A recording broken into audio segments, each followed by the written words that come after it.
short video. Okay guys, this is the front door to the left there. We got light carpet, floor coverings please.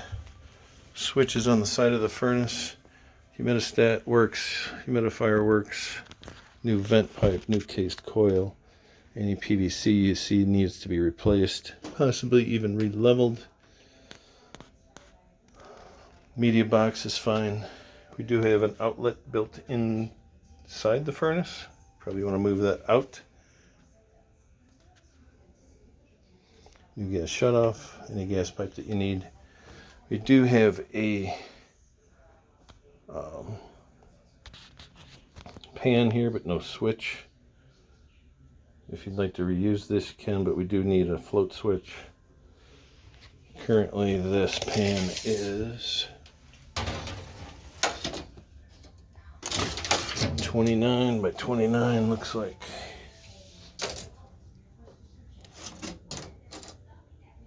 $29 by $31.